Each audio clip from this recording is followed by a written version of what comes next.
So the way that Washington works is the Republicans win almost no matter what. The Democrats' job is to be the Washington Generals to the Harlem Globetrotters. So the Harlem Globetrotters, of course, a lot of you remember, a great team. They play a lot of skills. It's not an actual game. It's for everybody's amusement, and they play tricks and stuff. And they put on these shows, and the losers, whose job is to lose, at least they're actors in a sense, so that they're okay. But their job was to get embarrassed and humiliated, was the opposing team, the Washington Generals. That's who the Democrats are.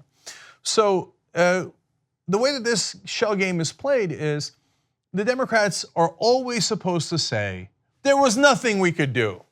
Now, in the Trump administration, this is a relatively easy game. Oh my God, the Republicans hold the Senate, they hold the House, and they have the White House. What could we do? There's nothing we could do. We lost the Supreme Court. I mean, we had it. We put in and nominated a guy. The Republicans blocked it, even though they did not control the White House.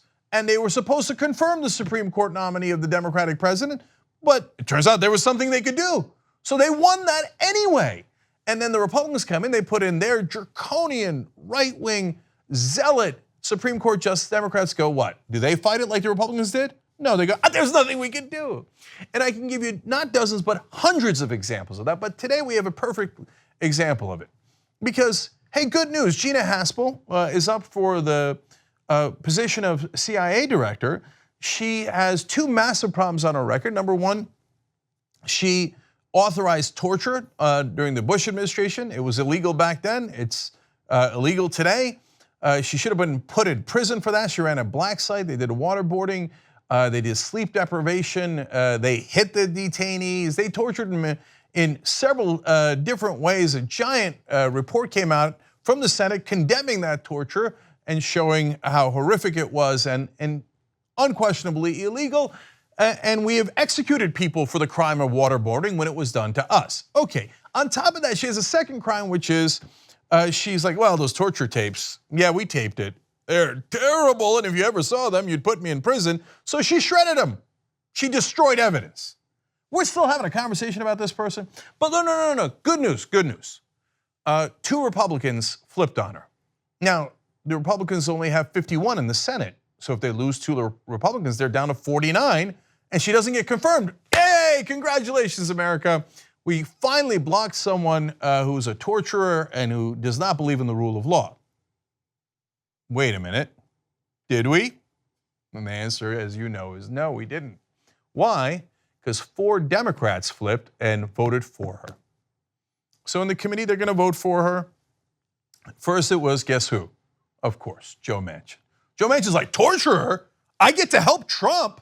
Oh, fantastic, my primary's over. I don't have to worry about progressives ever again. So yes, of course I vote for the torturer. Hey, we're at 50-50, they're already in pretty good shape. They can now, but they want some cushion for this because what if you lose more senators that are Republicans? By the way, to give credit to those Republicans who claimed they weren't gonna vote for her, John McCain and Rand Paul. Now, Rand Paul would have voted for her because if it's ever the deciding vote, the establishment always gets what it wants. And in the case of Gina Haspel, it's not just the Trump administration.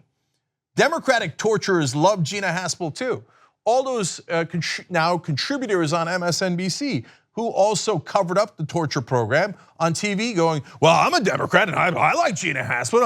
I mean, if you find her guilty, you might find me guilty. So the establishment agrees that torture, we condemn it publicly, but then we put somebody in office who was the primary culprit. And one of their excuses is, well, she was ordered to do it. Well, who ordered her to do it? Rumsfeld and Cheney and Bush. All right, let's put them in jail. Oh, no. That's very impolite. Those are good people. We go to cocktail parties with them all the time. So the establishment agrees that was all fine. Let's all cover it up together, Gina Haspel, et cetera. So Manchin flips, and so you don't have to worry about McCain and Rand Paul, but Rand Paul, as he did with Pompeo, would have voted for her if they needed that vote because he's a liar and he pretends to be a libertarian. But we saw in the case of Pompeo, they needed the extra vote and they always find the extra vote. It's a fun little shell game we play, right? Oh, well, I'm not gonna support her. The Democrats, oh, Gina Haspel, I can't believe she did the torture, oh, we're not gonna support her. Manchin flips, and then Joe Donnelly flips, and then Heitkamp flips, and today, Mark Warner, the top Democrat on the Intelligence Committee, says, yeah, sure, of course. fine. No, he says, don't worry, she promised me that, that she wouldn't do the torture anymore. Oof, well, that makes me feel better. Preposterous.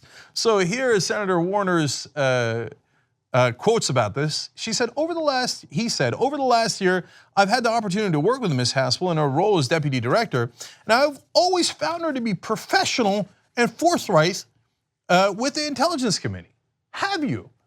Was she forthright when she destroyed evidence?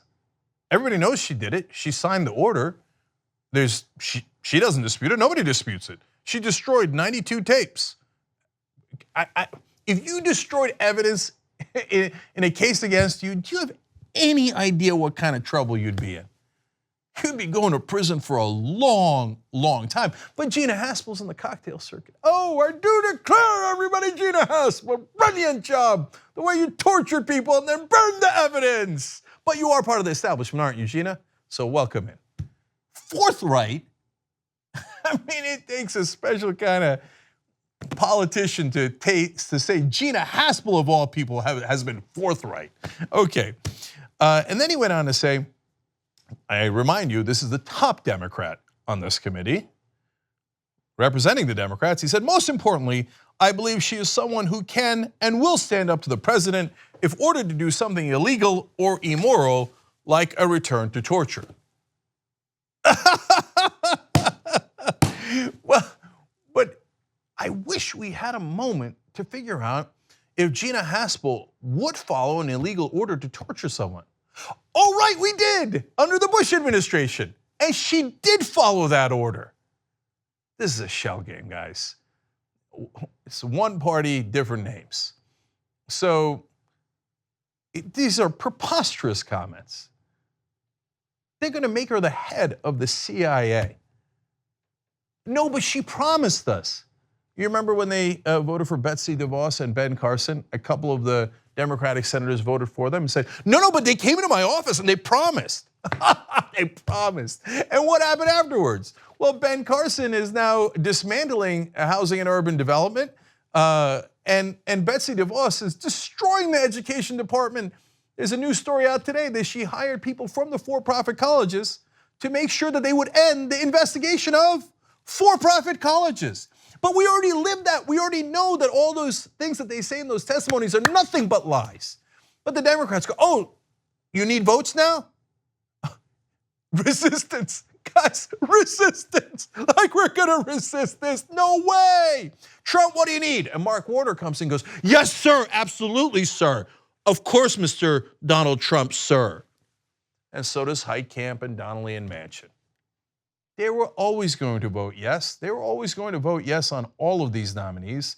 Whatever the establishment wants, they're gonna get a yes vote. It's just a kabuki theater and a lot of show. And then at the end of the day, the establishment, and now in this case, Donald Trump as well, they are aligned on this, get exactly what they want. And the Democrats turn around and go, well, there was nothing we could do. There was everything you could have done in this case. You chose not to because you're just as corrupt. Two easy ways to follow the Young Turks. One is hit the subscribe button down below, then you're a TYT subscriber. And second is ring the bell. And when you do that on YouTube, you're notified of our videos.